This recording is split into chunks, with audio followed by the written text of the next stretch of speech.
Okay, so I was raised in supposedly a Christian environment. And in that environment, one of the neatest, interesting things in the whole Bible is in Song of Songs. Now, Song of Songs is this writing about two people who really, really are passionately desiring one another. It's really fascinating. It's brief, but in that writing, in three places, there's a statement. In chapter 2, read Song of Songs, chapter 2. Chapter 3, read Song of Songs, chapter 3. And chapter 8, there's a statement. It's kind, it's cheerful, it's encouraging, and it's urging. Urging like, okay, kid, you're going to ride your bike, put your bike helmet on. It says, precious one, do not awaken love, arousal, sexual desire, passion. Do not awaken that love hungriness until it is time. Now, until it is time, until it is time, until it is time. When is it time? When is it time? Well, I guess we could answer that by saying it is time when there is total life commitment. And deciding on that time is a thing that can be individual, but it can also be helpful and communicated. But no one in the Christianity around me ever even talked to me about the fact that my body is going to feel really good. Nobody ever cheerfully talked to me about the feel good of the body.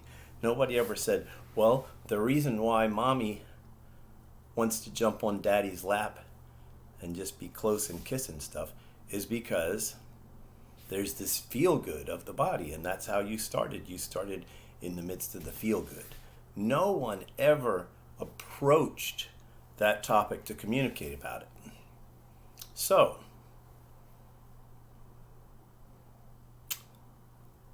the love, passion, desire, arousal was awakened in me just through some friends, just honestly being kind and fun and cheerful and curious. And then that passion, arousal, desire was continued through the discovery of pictures of naked people. And that desire, arousal, feel good atmosphere kind of in a secret way was running my life for about 40 years. So, there's another thing that's really cool that was never presented to me. In 1 Corinthians 7, it says, since there's so much desire, arousal, sex craziness, each person should have their own to enjoy because the feel good is so good. Each person should have their own to enjoy. And then it says, when you connect, when it is time, and you make a life commitment, do not refuse your person when they are hungry for desire, arousal, comfort, pleasure, love. Do not refuse because your good, wonderful, feel-good physiology belongs to them and vice versa. So, you give when it's time to give.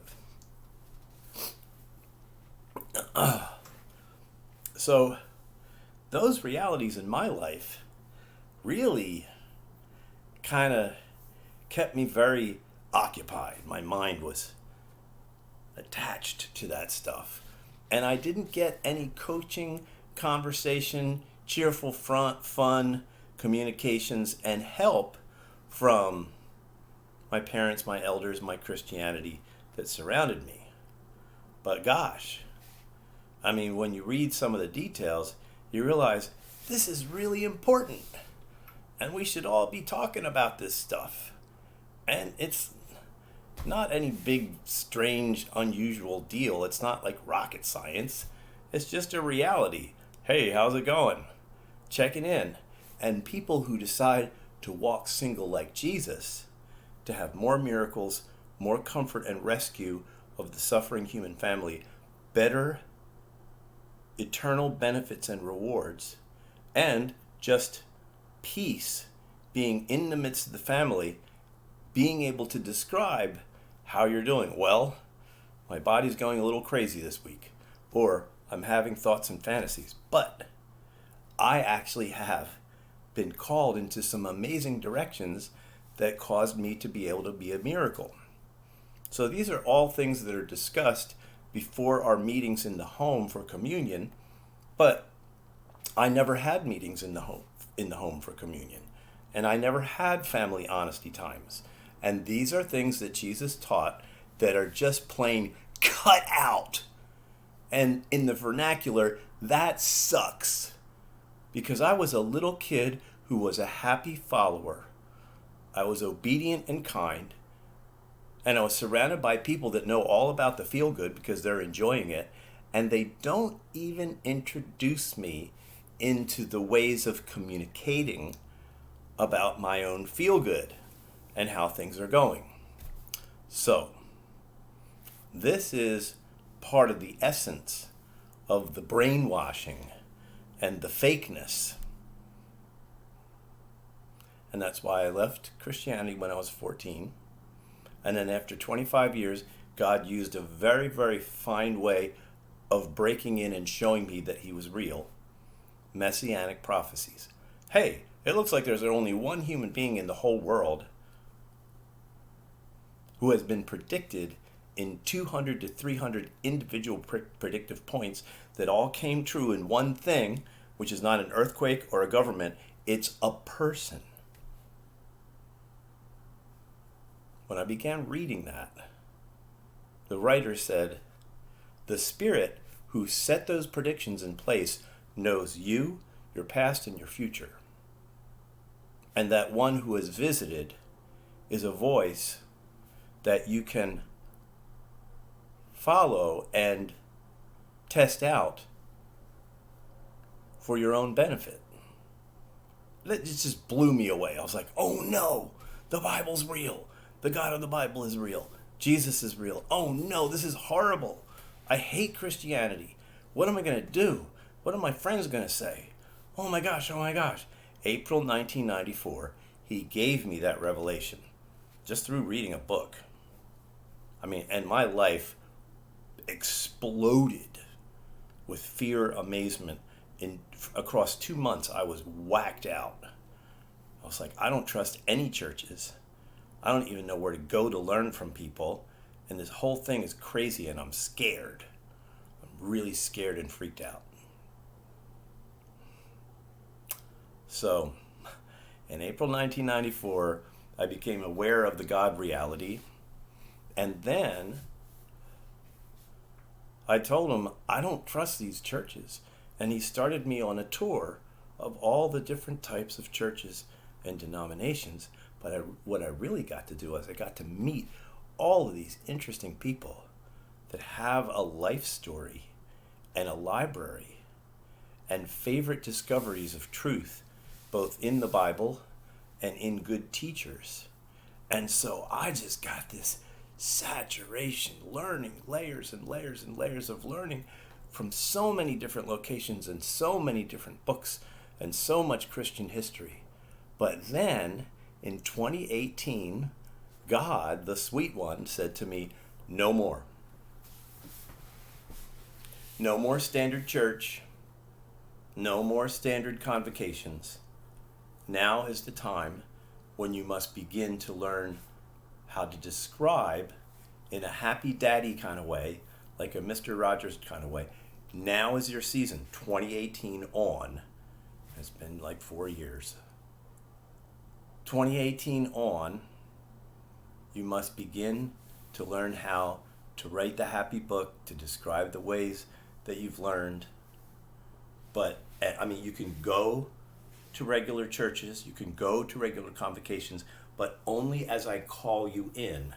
Maybe you need to bring a certain person to this type of church service to learn something that they hadn't seen before, or I will give you revelation on how a person can be introduced to another person that would really have fun helping them to be enlightened.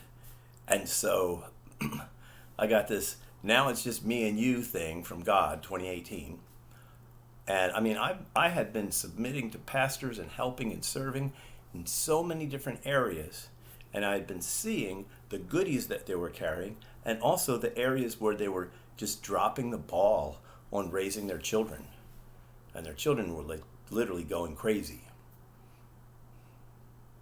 running off the rails, because the parents were like so unenlightened and so brainwashed into their own little tap dance and routine that the children were suffering. And I would say, God, what can I do? What should I say? He's like, nothing. I'm just showing you the lay of the land. This is what's going on everywhere. Just like what happened to you, going on everywhere. There isn't clean, clear, fresh conversation about so many things. So I quit church twice, when I was 14 and then in 2018 on the calling of God, because real church is in the home, real church is honesty time with communion, and then after we're all clean-hearted together, we start asking the funny specific questions. Should these two move to North Carolina? And everybody in the room gets the same answer, because we've gotten into a unified heart. We've actually put Jesus supernaturally, physically inside of us, and our hearts are clear and unified. That is ecclesia. Ecclesia means the called out ones, the ones who are called out of the world into a special gathering, who are friends, and we admit our faults so that we can carry one another. Oh my gosh, you're scared of that? I'll come with you. That's like a fun thing for me. So we get so much care because we open our hearts to one another, put Jesus inside of us, and then we get help. So this is just, part of the introductory stuff, and this is partly for Lexi, and I want to be as bold as Lexi is in her territories as I am in the territories that I've been gleaning wisdom in. Peace be with you.